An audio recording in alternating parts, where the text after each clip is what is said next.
Vous êtes-vous déjà demandé pourquoi Dieu a ordonné la destruction complète des Cananéens? Pourquoi un Dieu d'amour ordonnerait-il l'extermination de peuples entiers, y compris les femmes et les enfants? C'est l'une des questions les plus troublantes de la Bible, et la réponse va bien au-delà de ce que vous imaginez. Ce que je vais révéler aujourd'hui va complètement changer votre compréhension de cet événement historique. Avant de commencer, si vous voulez comprendre la parole de Dieu de manière profonde et sans détour, abonnez-vous à la chaîne maintenant et activez la cloche pour ne manquer aucun enseignement. Et laissez déjà ce like parce que cette vidéo va ébranler des structures. Je dois vous dire, ce que les églises enseignent sur les Cananéens n'est que la surface. Il existe un contexte historique, archéologique et spirituel si profond et si troublant qu'il a été délibérément omis des prédications traditionnelles. Et aujourd'hui, vous allez découvrir toute la vérité. Commençons par les bases. Qui étaient vraiment les Cananéens? Quand la Bible parle d'eux, elle ne fait pas référence à un peuple ordinaire qui vivait dans la terre promise. Les Cananéens étaient une civilisation complexe, formée de divers groupes ethniques, les Hittites, les Girgasiens, les Amoréens, les Cananéens proprement dits, les Phéréziens, les Éviens et les Jébusiens. 7 nations distinctes qui partageaient quelque chose en commun, un système religieux qui horrifierait n'importe qui de nos jours. Mais voici le premier secret qu'on ne vous a jamais raconté. La destruction des Cananéens n'était pas une décision impulsive de Dieu. C'était le résultat final de 400 ans de patience divine. Oui, 400 ans. Quand Dieu a fait l'alliance avec Abraham dans Genèse 15, il a dit quelque chose de révélateur, que les descendants d'Abraham ne recevraient la terre promise qu'à la 4e génération, car l'iniquité des Amoréens n'était pas encore à son comble. Pensez-y, Dieu a attendu des siècles, observant une civilisation entière sombrer de plus en plus dans la dépravation, donnant opportunité après opportunité pour qu'il change de direction. Maintenant vient la partie qui va vous choquer. Que faisaient exactement les Cananéens qui étaient si abominables? Préparez-vous, car cela n'est pas enseigné dans les écoles du dimanche. Les découvertes archéologiques des 100 dernières années ont révélé des pratiques qui défient l'imagination. Nous parlons d'une société structurée autour de rituels qui incluaient le sacrifice systématique d'enfants, la prostitution cultuelle obligatoire, la bestialité ritualiste et la violence sexuelle institutionnalisée comme forme d'adoration. Laissez-moi être plus précis. Les temples cananéens n'étaient pas seulement des lieux de prière. C'étaient des complexes où hommes et femmes étaient forcés de se prostituer dans le cadre de l'adoration des dieux Baal et Astarté. Imaginez une société où les enfants étaient élevés en sachant qu'ils pourraient être choisis pour être brûlés vifs en offrande aux dieux, où le viol ritualiste était considéré comme un acte sacré, où la violence sexuelle contre les enfants faisait partie intégrante des cérémonies religieuses. Envoyez-la dans le groupe de l'Église, envoyez-la à cet ami qui remet en question la Bible. Ce message doit être diffusé. Les archéologues ont découvert quelque chose d'absolument troublant lors de fouilles de cités cananéennes. Des urnes funéraires contenant les restes de milliers de bébés et de jeunes enfants enterrés dans les fondations des temples et des maisons. Ces enfants ne sont pas morts de cause naturelle. Ils ont été délibérément sacrifiés. Des inscriptions trouvées décrivent comment des bébés étaient placés dans les bras embrasés de statues de métal chauffées au rouge, tandis que des prêtres jouaient du tambour pour étouffer les cris. Cela n'arrivait pas occasionnellement. C'était une pratique régulière, systématique, culturelle. Mais ça devient encore pire. Les textes d'Ougarit, découverts en Syrie en 1929, ont révélé des détails explicites de la mythologie cananéenne. Ces tablettes d'argile décrivent des dieux qui pratiquaient l'inceste, le cannibalisme, le meurtre et toutes sortes de perversions sexuelles imaginables. Et voici le point crucial. Les Cananéens croyaient que pour honorer leur Dieu, ils devaient imiter leurs actions. Si le dieu pratiquait l'inceste dans les histoires mythologiques, alors l'inceste était sacralisé dans la pratique religieuse. Si la déesse se prostituait dans les mythes, alors la prostitution devenait un devoir sacré.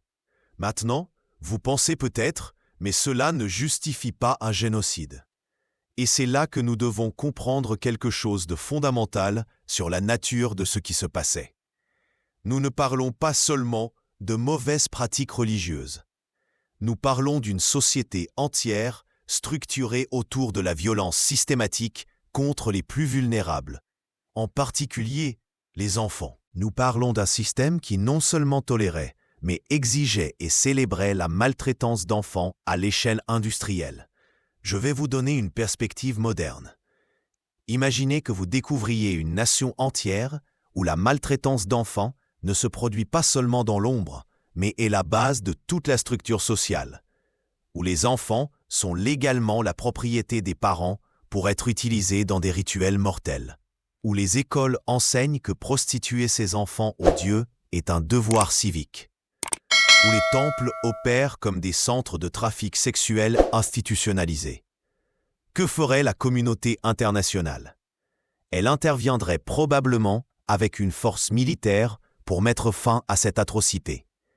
Mais il y a une différence cruciale entre une intervention humaine et le jugement divin. Dieu ne voyait pas seulement les actions, il voyait les cœurs, il voyait l'avenir. Et voici quelque chose qui est rarement discuté. Dieu savait que cette corruption était irréversible dans cette génération. 400 ans de dépravation croissante avaient façonné non seulement une culture, mais la structure psychologique et spirituelle même de ce peuple. Et il y a un autre aspect encore plus profond. La Bible précise clairement que derrière ces pratiques horribles, il y avait une dimension spirituelle. Ce n'étaient pas que des superstitions humaines. Paul écrit dans Éphésiens que notre lutte n'est pas contre la chair et le sang, mais contre les principautés et les puissances dans les lieux célestes. Les dieux cananéens, Baal, Moloch, Astarté, Dagon, n'étaient pas seulement des idoles de pierre, c'étaient des représentations physiques d'entités spirituelles réelles qui exerçaient un contrôle sur ce territoire et ce peuple. Si vous appréciez ce contenu profond de la parole, laissez votre like maintenant. Cela aide YouTube à recommander cette vidéo à plus de personnes qui ont besoin d'entendre ces vérités. Et n'oubliez pas de commenter ci-dessous ce que vous en pensez. Pensez-y sous une perspective spirituelle. Si des entités démoniaques avaient établi une domination territoriale si complète qu'une civilisation entière était structurée pour perpétuer la souffrance, l'abus et la destruction de vies innocentes, quelle serait la réponse appropriée d'un Dieu qui est à la fois amour et justice? Laisser continuer indéfiniment? Permettre que cela se propage à d'autres nations? Voici quelque chose qui va vous surprendre. Dieu n'a pas ordonné la destruction de tous les Cananéens sans discernement. Rahab, la prostituée de Jéricho, a été épargnée avec toute sa famille parce qu'elle a choisi le camp d'Israël et du Dieu d'Israël. Les Gabaonites, un autre groupe cananéen, ont trompé Israël pour faire la paix et pourtant ils ont été épargnés. Quand Akan a désobéi et pris du butin interdit, il a été puni de mort, montrant que la question n'était pas ethnique mais spirituelle et morale. Le critère n'était ni racial ni ethnique, il était spirituel. Mais parlons de l'éléphant dans la pièce. Et qu'en est-il des enfants?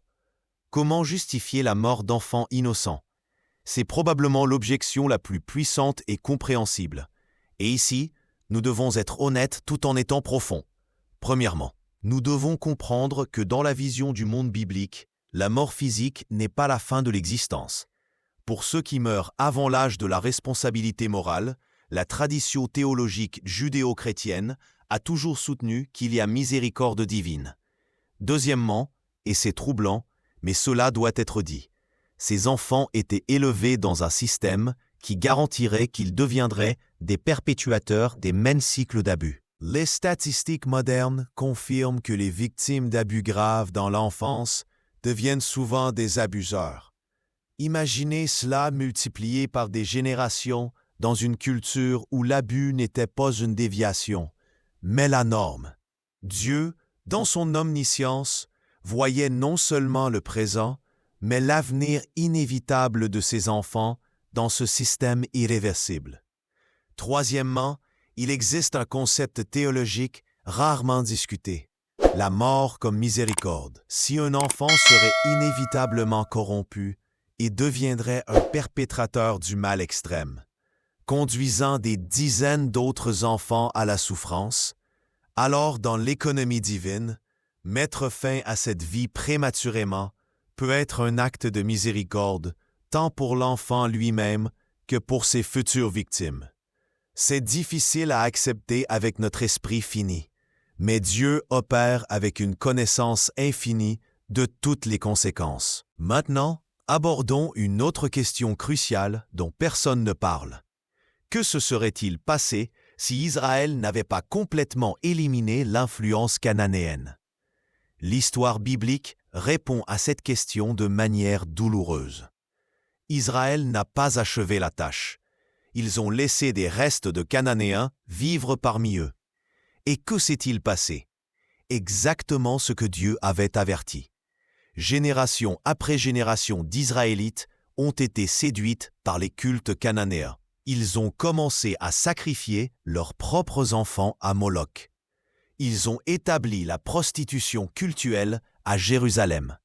Ils ont érigé des poteaux d'Astarté à côté du temple de Dieu. Le livre des Juges est un récit dévastateur de la façon dont Israël, en n'éliminant pas complètement l'influence cananéenne, est tombé à plusieurs reprises dans les mêmes péchés horribles. Des rois comme Akab ont officialisé l'adoration de Baal. Le roi Manassé a brûlé son propre fils en sacrifice. La corruption que Dieu voulait éviter a fini par infecter le peuple même qui aurait dû être protégé. Et cela a conduit à quoi? À l'exil et à la destruction éventuelle d'Israël et de Juda. La miséricorde mal dirigée a entraîné une catastrophe nationale. Si vous ne vous êtes pas encore abonné à la chaîne, c'est le moment. Cliquez ci-dessous, parce qu'il y a beaucoup plus de contenu comme celui-ci qui vous attend. Des versets que vous n'avez jamais vus expliqués de cette façon, des vérités qui renforceront votre foi. Il y a aussi un principe épidémiologique en action ici. Quand une maladie mortelle apparaît, la contenez-vous ou la laissez-vous se propager? La dépravation cananéenne était comme une peste spirituelle et morale. Si elle n'avait pas été radicalement éliminée de cette région, elle se serait propagée. Et en fait, partout où l'influence cananéenne est restée, la corruption a prospéré. Il ne s'agissait pas seulement de punir les coupables, il s'agissait de prévenir la contamination des innocents. Parlons de justice. Notre concept moderne de justice est souvent individualiste. Chaque personne est jugée uniquement sur ses propres actions. Mais dans l'Antiquité et dans la perspective biblique, il y avait aussi un concept de responsabilité collective. Des sociétés entières pouvaient devenir si corrompues que la structure sociale elle-même était irréparable. Il n'y avait aucun moyen de réformer la culture cananéenne. 400 ans de déclin moral avaient créé une civilisation qui existait pour perpétuer la souffrance. Considérez ceci. Qu'aurait-il fallu pour réformer une société où les mères croyaient que brûler leur bébé vivant était un acte pieux, où les pères prostituaient leurs filles dans les temples en pensant faire la volonté des dieux, où les prêtres enseignaient que le viol ritualiste apportait des bénédictions, où les juges décidaient des cas en fonction du sacrifiant qui offrait le sacrifice d'enfant le plus cher? Pouvez-vous imaginer un programme éducation ou de réforme qui pourrait inverser 400 ans de ce lavage de cerveau culturel? Voici quelque chose rarement mentionné. Dieu n'agit pas par caprice. La Bible montre un modèle cohérent. Avant le jugement, il y a toujours un avertissement. Avant le déluge, Noé a prêché pendant 120 ans. Avant que Sodome ne soit détruite, des anges ont visité la ville et ont été attaqués. avant la destruction des Cananéens, il y a eu 400 ans. Et même pendant la conquête, des histoires comme celle de Rahab montrent que quiconque voulait se séparer du mal était épargné. Autre point crucial, le commandement de destruction n'était pas une licence pour un génocide indiscriminé à toutes les époques.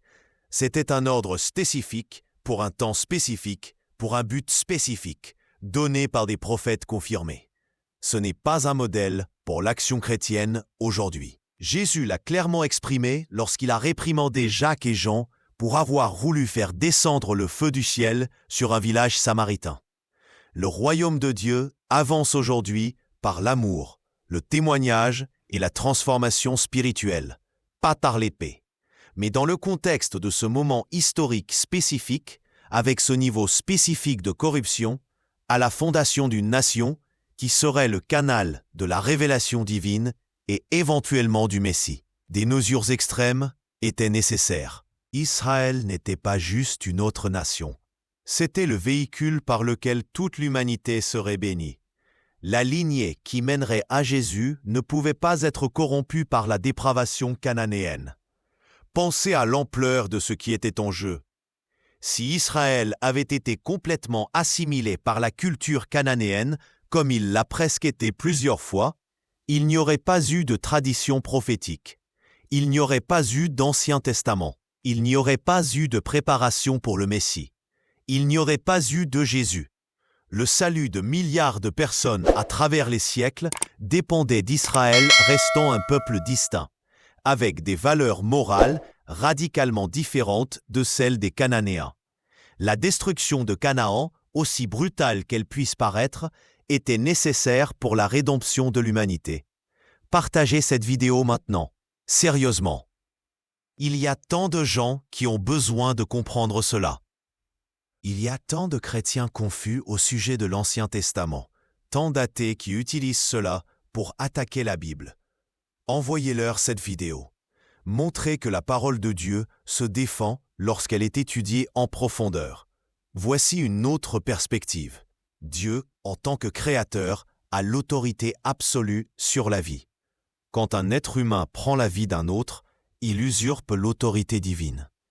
Mais quand Dieu, qui donne la vie et connaît la fin depuis le commencement, décide de mettre fin à une vie ou de permettre une mort, il exerce son droit souverain. Nous allons tous mourir de toute façon. La question n'est pas si, mais quand et comment. Dieu, connaissant le passé, le présent et l'avenir dans leur totalité, est en position de faire des jugements qui semblent sévères pour notre perspective limitée, mais sont parfaitement justes dans sa connaissance absolue. Considérons aussi l'aspect de la guerre ancienne. À l'époque biblique, la guerre totale était la norme, pas l'exception. Quand les nations en conquéraient d'autres, elles exterminaient souvent la population pour éviter les rébellions futures. Ce qui différencie le commandement de Dieu à Israël n'est pas la brutalité commune à l'époque, mais le motif. Ce n'était pas l'expansionnisme, la cupidité ou la haine ethnique. C'était un jugement moral pour des crimes spécifiques et la prévention de la corruption spirituelle. Israël n'a pas conquis le monde connu. Il a conquis une petite bande de terre occupée par des peuples notoirement dépravés. Et voici quelque chose qui va vous faire tout repenser. Si vous croyez vraiment que Dieu existe, qu'il est parfaitement juste, parfaitement sage et parfaitement aimant, alors vous devez faire confiance que ses décisions, même lorsque nous ne les comprenons pas pleinement, sont correctes. Le problème survient lorsque nous essayons de juger Dieu par nos normes morales humaines limitées. Mais si Dieu est vraiment Dieu, alors ses normes morales, par définition, sont supérieures aux nôtres. C.S. Lewis a abordé cela brillamment. Il a dit que lorsque nous rencontrons quelque chose dans la Bible qui semble moralement faux, nous avons 3 options. Décider que la Bible se trompe, décider que notre compréhension morale se trompe, ou chercher une compréhension plus profonde qui réconcilie les deux. L'option la plus arrogante est de supposer que notre sens moral du XXIe siècle est supérieur à celui du Créateur de l'univers.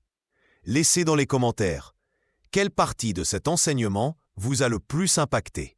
Racontez-nous ce que vous avez appris aujourd'hui. J'adore lire chaque commentaire et vous répondre. Considérez également ceci, tout l'Ancien Testament pointe vers la sainteté de Dieu. Dieu ne tolère pas le mal. Il ne peut pas.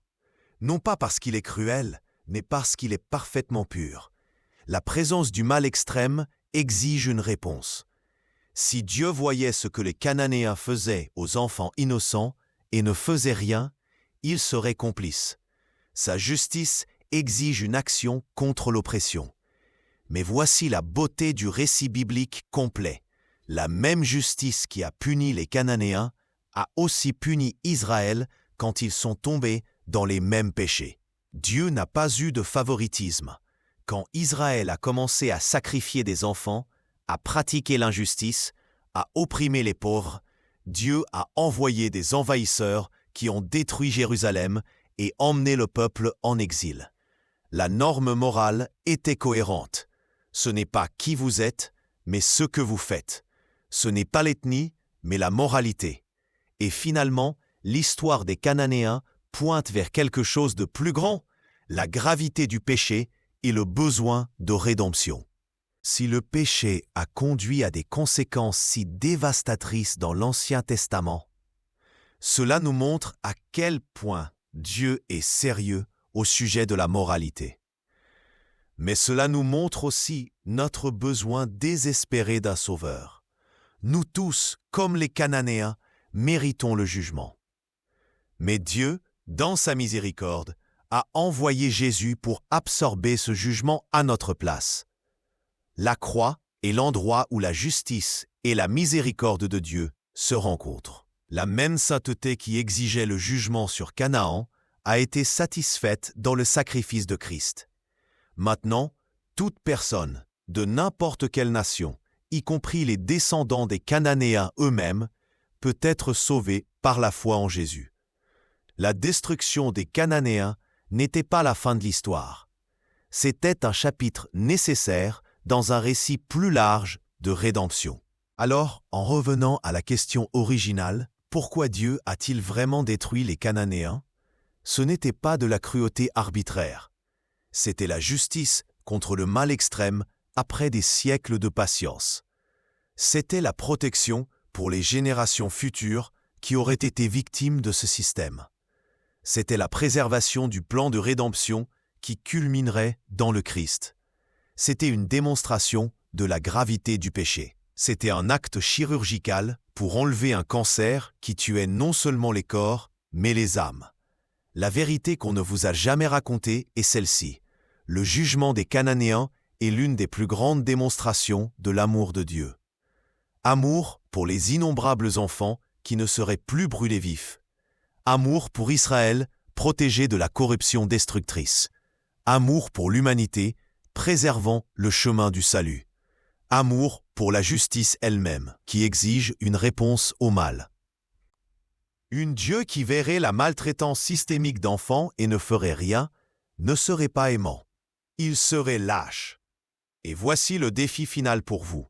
Comment répondez-vous à cela? Vous pouvez rejeter Dieu à cause de ces récits difficiles. Ou vous pouvez reconnaître qu'un Dieu qui se soucie vraiment de la justice, qui déteste vraiment le mal, qui protège vraiment les innocents, même lorsque cela exige des mesures extrêmes, est exactement le type de Dieu dont un monde brisé a désespérément besoin. Pas un Dieu domestiqué qui ignore les atrocités, mais un Dieu qui agit, même lorsque ses actions sont incomprises par des esprits finis. L'histoire des Cananéens n'est pas une tache sur la Bible. C'est un témoignage de la justice divine, de la patience divine et finalement du besoin universel de rédemption qui ne vient que par le Christ. C'est un rappel que Dieu voit, Dieu se soucie et Dieu agit. Et un jour, il agira de nouveau en jugement final contre tout mal. La question n'est pas « Pourquoi Dieu a jugé les Cananéens ?» La question est « Êtes-vous prêt pour quand il jugera le monde entier ?» Si cette vidéo a béni votre vie, si vous avez mieux compris la parole de Dieu aujourd'hui, Je vous demande, abonnez-vous à la chaîne, laissez votre like, commentez ci-dessous et partagez avec cette personne qui a besoin d'entendre cet enseignement puissant de la Bible divine de Dieu. Ensemble, nous allons répandre la vérité des Écritures.